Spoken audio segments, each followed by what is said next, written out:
Hello and welcome to another how-to video with the Kurzweil K27. In this video, we're going to have a look at how to remake the synth sound that you heard at the beginning.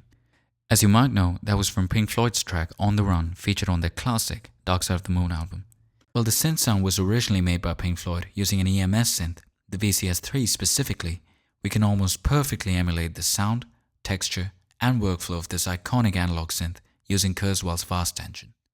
To get this sound, we're going to make use of the K27's arpeggiator feature to create a custom loop pattern. To emulate the actual synth, we're going to use FM synthesis in combination with more traditional fast techniques. And of course, we're looking at every single step in the process, so if you've got the same keyboard, or even a similar Kurzweil keyboard, feel free to follow along as we build this sound together. So let's begin. So let's start off with the FM template. This way, we're going to have some basic control set off for us. So that's going to be 2043 here, and then press the edit button. So we're going to set up the arpeggiator first. So let's go to the arp page. You want to set the state to on and set the mode to step sequencer. Let's have a tempo value of 170. By the way, this tempo value is specific to the arpeggiator, which is different from the global tempo value. So let's set up the step sequencer. With this, I can have custom note intervals, velocity values, and custom rhythm values.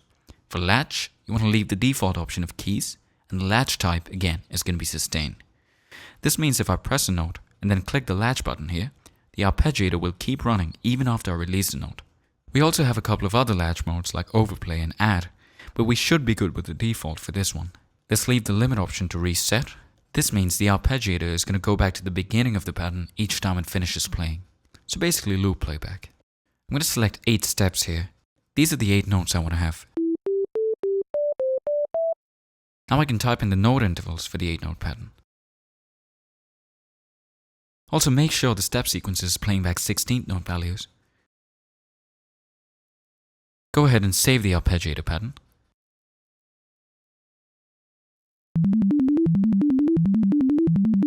Now let's set up the synth sound. You want to go to the FM main page. So let's talk about this page a little bit before we go on, especially for those who aren't familiar with Kurzweil's FM structure. We have 6 operators here to make up any FM sound, all within the same layer. This layer would have its own unique algorithm, but the signal flow for these algorithms is based on frequency modulation. So the operator blocks in the bottom row are the actual signal generators.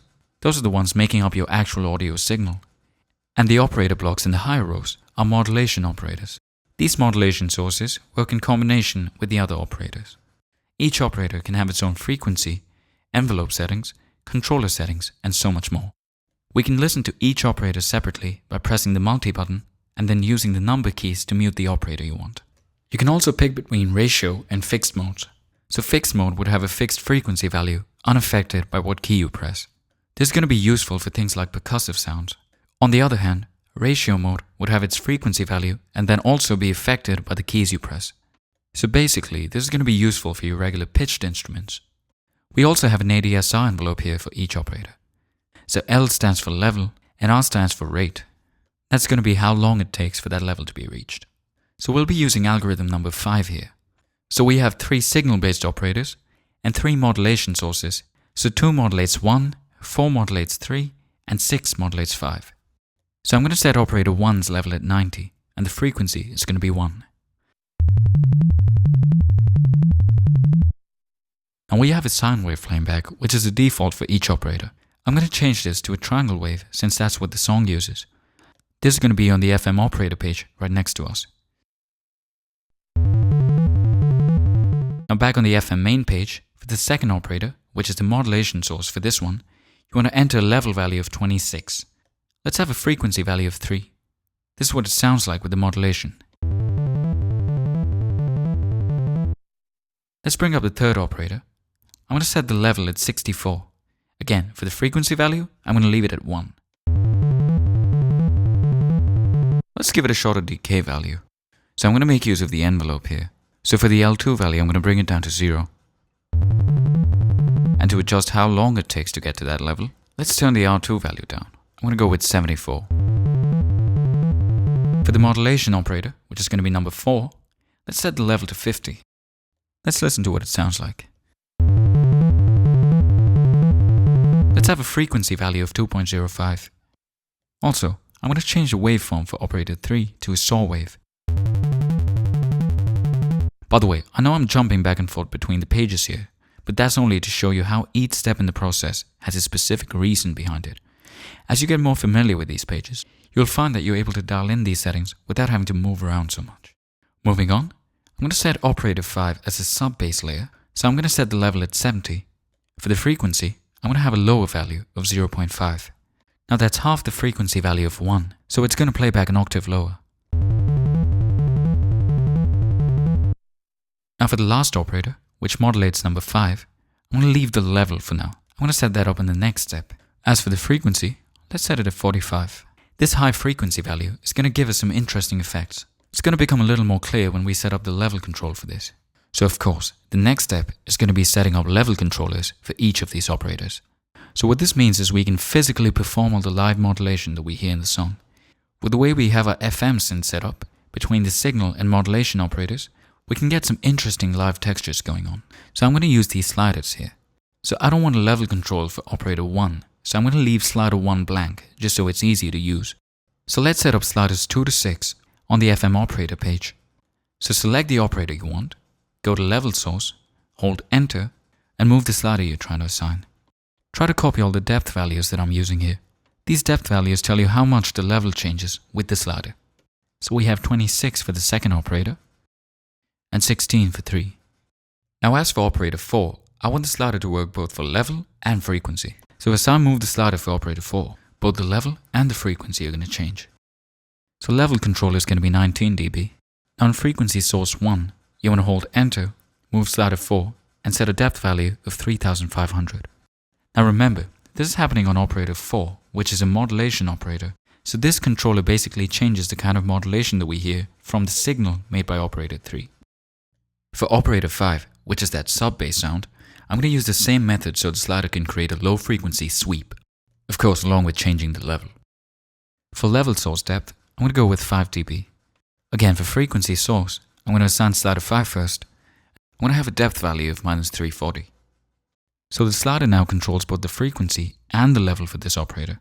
Since the frequency's depth value is a negative number, as the level gets louder, it sweeps to a lower pitch.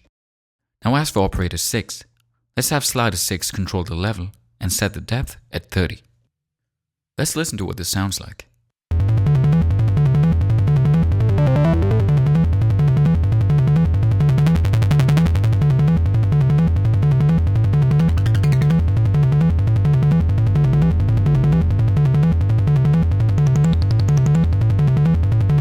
Now for the warble sound heard in the song. Let's go to the FM layer page. We're going to set up the mod wheel and LFO for pitch modulation. Let's have a value of 7 for pitch mod sensitivity and set the LFO speed to 48. Let's set the shape to triangle. You want to set the mod wheel LFO pitch value to 30.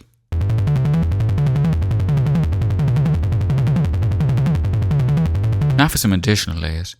In the original song, we have a percussive hi-hat effect made up by a noise layer which follows along.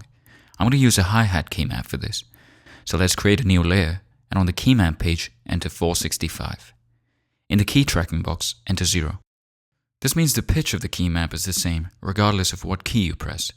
On the algorithm page, copy these settings to have a sine block and a noise block. Now on the DSP control page, let's have a pitch value of 10. By the way, this only affects the pitch of the hi-hat key map and not the sound wave. Now let's have the noise level at minus 14 and the layer level value to minus 20. Next, you want to go to the amp envelope page, select a user envelope, and then use these settings. Let's see what that sounds like. Now let's have some more stronger layers that only come in when I turn up the mod wheel. In short, that's going to give us more wobble and more modulation. So let's make a new layer. On the algorithm page, pick number 7 and select a saw wave block. Now let's also have a low pass filter and a distortion block. Next, you want to go to the amp envelope page, select a user envelope, and then use these settings. Now I'm going to set up the mod wheel in a number of different instances, so follow along. On the DSP mod page, under saw pitch, I'm going to use LFO1 as the modulation source and mod wheel for depth. So I'm simply holding enter and then moving the mod wheel. You can call up LFO1 by typing in 114. The depth value for this is going to be 7200. We'll be setting up the actual LFO in just a second.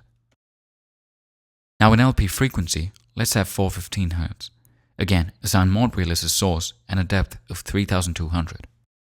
So the filter now gets brighter with the mod wheel since the cutoff frequency changes, but when the mod wheel is turned down all the way, the saw waveform is reduced to being a barely audible but strong sublayer. Now in LP resonance, let's have mod wheel in source 1 with a depth of 10.5 decibels. For source 2, select LFO2 as the source and mod wheel as depth control. The minimum value is going to be minus 11 decibels and the max value is going to be 7.5. For distortion, select a level of 8 decibels. In the source column, select mod wheel and have a depth of 9 dB. Now let's set up the LFOs that we assigned earlier. This is going to be on the LFO plus page. For LFO1, enter a minimum rate of 8.9 Hz. For LFO2, have a minimum rate of 7.6 Hz. In rate control for LFO1, select the mod wheel. Select a sine shape for LFO1. For LFO2, select a 3x4 sine shape.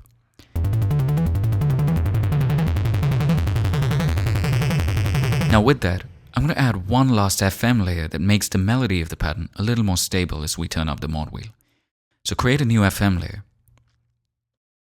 I'm going to use algorithm number 1 here. Let's set operator 1 at a level of 10.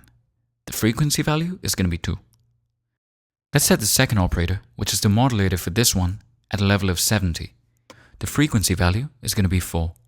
Now let's go to the operator page. For operator 1, go to level source 1 and then assign the mod wheel. Let's have a depth of 50 dB for this one. For the second operator, let's change the waveform to a triangle wave. So with that, this FM layer only comes in when we turn up the mod wheel. Now for the last step, press switch number 9. Since we're working with the FM template, we have switch 9 to toggle on the default reverb setting. Slider 9 is going to be a default dry-wet control, and knob 9 is going to be a default decay value control. We can use these controllers to get some of those spatial effects heard in the original song. So let's listen to what this sounds like.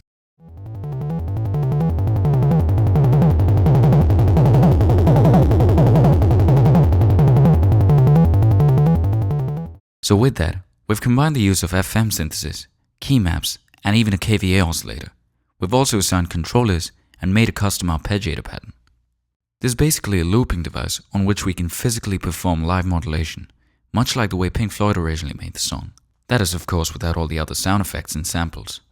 As always, if you want to skip all the programming and get to this sound quicker, or even customize it further, you can find a link to download the program in the video description. And hopefully, you can try some of these features out for yourself. Thank you, and I'll see you next time.